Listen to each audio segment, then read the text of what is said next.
Muito boa noite, cá estamos para mais um Palavra Puxa Palavra. Nas duas últimas crónicas falámos da importância da herança muçulmana e esse tema, se está lembrado, conduziu-nos ao azulejo.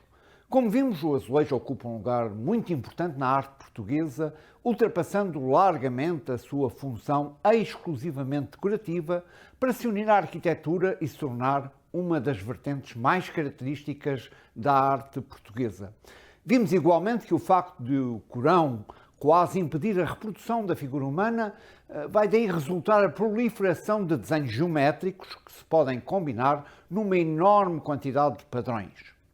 E já agora veja de onde veio o termo arabesco, um desenho extraordinariamente complexo, que temos dificuldade a compreender. Mas hoje vamos falar de um aspecto inovador que a azulejaria tomou no Ocidente e particularmente em Portugal. Estou-me a referir ao azulejo figurativo. Por outras palavras, à representação de cenas. E que cenas são representadas? Tudo depende de quem encomendava azulejos. Trata-se da nobreza e da burguesia que vão ornamentar os salões e os jardins dos seus palácios e solares com painéis de azulejos representando cenas de caça, batalhas, cenas mitológicas ou cenas bucólicas. Por outro lado, o clero vai encomendar centenas de painéis com cenas do Antigo e do Novo Testamento e mesmo com milagres dos santos mais conhecidos que vão decorar conventos e igrejas por toda a parte. Hoje, qualquer conferencista utiliza o PowerPoint para documentar o assunto que está a tratar.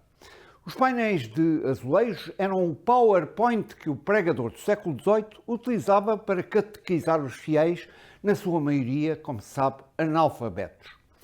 O azulejo combina perfeitamente com a arquitetura, transformando-a profundamente e dando-lhe uma tridimensionalidade e um ambiente quase teatral aos espaços arquitetónicos e tudo isto de uma forma relativamente económica, porque nos outros países europeus esse efeito barroco era dado pelo estuque, pela escultura, pelo baixo relevo e, sobretudo, pela pintura. Isso custava caro.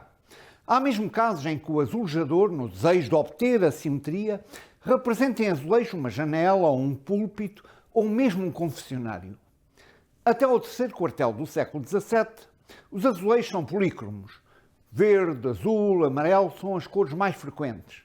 Mas a partir da última década do século XVII, passa a ser exclusivamente o azul e branco devido à influência da porcelana chinesa. E este gosto pelo azul não é apenas na azulejaria portuguesa, pois existe igualmente na faiança holandesa, abundantemente exportada por toda a Europa. Era a cor da moda. Os pintores de azulejos inspiram-se de gravuras para os enquadramentos decorativos. Olha, repare neste exemplo. Repare, esta gravura francesa, com as pernas de uma mesa, vão inspirar o enquadramento deste painel que está no jardim do Palácio de Queluz. Começa então o chamado ciclo dos mestres, isto desde os finais do século XVII até 1725, a idade de ouro da azulejaria portuguesa, em que grandes pintores de cavalete se esmeram igualmente a pintar azulejo.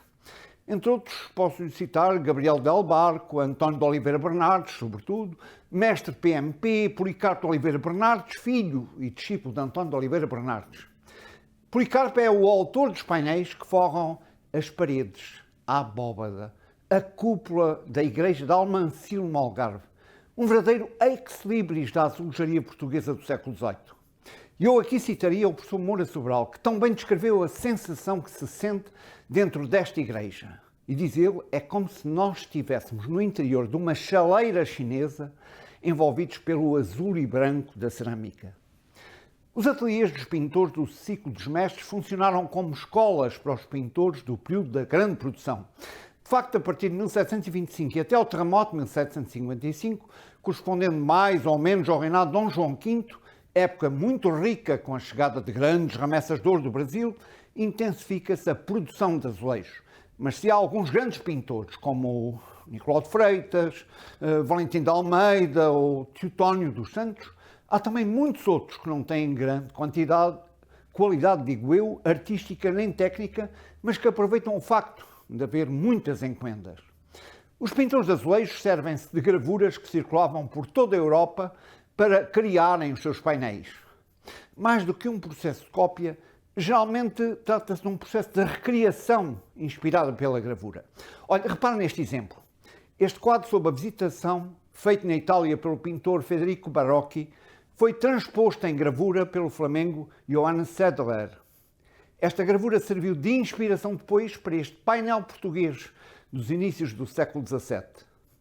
Nos inícios do século XIX, começa no Brasil a moda de forrar o exterior das casas com azulejos e essa moda passou rapidamente a Portugal, como vemos tanto nas casas, nos estabelecimentos comerciais, igualmente nas igrejas. E passemos agora ao século XX. Repare nestes painéis magníficos de Jorge de Colasso na estação de São Bento, no Porto. De resto, um grande número de estações ferroviárias têm excelentes painéis, na sua maioria deste pintor. E por falarmos em estações, quando for a Lisboa, olhe bem para os painéis de azulejos que decoram imensas estações do metro da capital.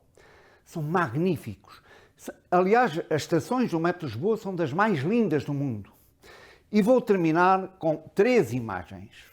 Estes painéis, que está a ver, decoram um viaduto em Lisboa. Compara a sua beleza com os suportes em betão que temos aqui em Montreal, por toda a parte. E por falarmos em Montreal, quando a comunidade portuguesa quis descrever publicamente o chamado bairro português, o que é que escolheu? Pois é, um painel de azulejo, está claro. E termino com esta imagem de um grego, Charitzebis, que como estudioso de design gráfico, chamou esta sua obra Ronaldo, o orgulho de Portugal. E o que é que ele utilizou como base?